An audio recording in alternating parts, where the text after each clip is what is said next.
ఈ నల్లా పైపులని ఎండాకాలంలో తీసేసినాక పంట నుంచి తీసేసి జాగ్రత్త దాచిపెట్టుకోవాలి. దీన్ని చాలామంది ఏమంటారంటే బావి ఉంటుంది కదా, తోట బావి ఇంటి బావి కానీ ఆ నీళ్ళల్లో ముంచేసి తాడుతో కట్టేయమంటున్నారు. ఎందుకంటే చలికి అంటే లోపల నీళ్ళు అనేవి మరి ఎక్కువ వేడి కాదు, ఎక్కువ చల్లగా కాకుండా నార్మల్గా ఉంటాయి కాబట్టి ఆ లోతు ఉండడం వల్ల ఈ పైపులు అనేవి ఎండలో బయట పెట్టేటప్పుడు ఇన్ని రోజులు ఇప్పుడు వర్షంలో అంటే నీళ్ళలో ఉంది కదా, వర్షానికి తడిచి చెట్టు నీడకి నీళ్లు పోయేటప్పుడు చల్లదనానికి ఎట్లా అయిపోయింది కాబట్టి మళ్ళీ ఎండాకాలం వచ్చేసరికి వేడికి పైపులు పగిలిపోతాయి అంటున్నారు. ఇంటికాడ పెడితే ఎలకలు కూడా బొక్క పెట్టేస్తాయి. సో నేనైతే అట్లా ఏం చేస్తాను, ఇంట్లోనే పెడుతున్నా, జాగ్రత్తగా బయట మంచిగా చూసి పెడతాను. పైగా ఈ పైపులు ఎక్కడైతే పెడతామో అక్కడ మనం అప్పుడప్పుడు చెక్ చేస్తూ ఉండాలి. అంటే ఎలకలు గిట్ల ఏమైనా ఉన్నాయా అవి ఏమైనా అని చెప్పేసి చూసుకుంటూ ఉండాలి. అండ్ వీటిని మంచిగా మడతేసుకోవాలి. అంటే స్టార్టింగ్లో మనం ఏం చేయాలంటే చివరిన ఉంటుంది కదా, చివరిన కట్టేస్తాం కదా, ఈ మూల మనం తాడుతో కట్టేస్తాం కదా స్టార్టింగ్లో ఇట్లా కట్టేస్తాము.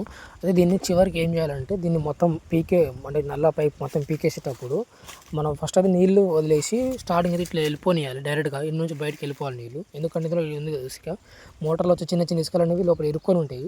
అవన్నీ ఏదో ఒక మూలన కానీ లేకపోతే మధ్యలో కానీ మనం ఎక్కడో మోటార్ అయిపోతే ఎక్కడో చోట ఉంటాయి.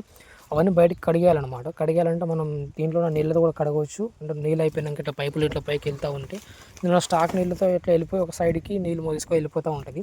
దానికంటే ఇంకా మోటార్ వేసేసి ఒకటేసారి చివరి వదిలేసినాం అనుకో, మోటార్ నీళ్ళ ప్రెజర్కి మొత్తం వెళ్ళిపోతూ ఉంటుంది. ఎందుకంటే ఇసుకొనడం వల్ల బరువు అనిపిస్తుంది పైపు. ప్లస్ ఏంటంటే మళ్ళీ వచ్చేసారి కొంచెం చిక్కగా అవుతుంది అనమాట, నల్లాలో పట్టుకుంటూ ఉంటుంది. మళ్ళీ నల్లాలు పీకి క్లీన్ చేయాల్సి వస్తుంది, అది కొంచెం డబల్ పని. చేనులో కూడా ఉంచవచ్చు, కానీ ఎండాకాలంలో ఏమవుతాయంటే మా సైడ్ ఆవులు అనేవి వస్తూ ఉంటాయి. అంటే ఆవులు వదిలేస్తాం ఉగాది తర్వాత, వచ్చేటప్పుడు ఆవులు తొక్కేసినాయి అనుకోండి, పైపులకు అంతలో ఏం కాకపోయినా కానీ కొన్ని పైపులు నలిగిపోతూ ఉంటాయి, కొన్ని కట్ అయిపోతాయి. కానీ నల్లాలు ఏమవుతాయంటే ఆవుల కాళ్ళు పడేసరికి డెక్కలు పగిలిపోతాయి. కొంతమంది దీన్ని దొంగతనం కూడా చేసుకుంటూ పోతారు నల్లాలు, చిన్నపిల్లలు తెలియని వాళ్ళు ఆడుకోవడానికి.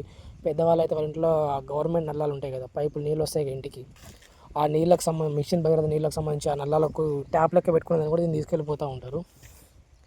కాబట్టి జాగ్రత్త దాచిపెట్టుకోవాలి. దీన్ని శుభ్రంగా నీళ్ళతో ఉంచొద్దు లోపల. అసలు మెయిన్గా నీళ్ళు ఉంచితే ఏమవుతుందంటే మనం పెట్టిన చోట మళ్ళీ లోపల చీమలు ఇల్లు చేసుకుంటూ ఉంటాయి. సో నీళ్ళు శుభ్రంగా తీసేసి ఎండబెట్టేసిన తర్వాత తీసుకోవాలి.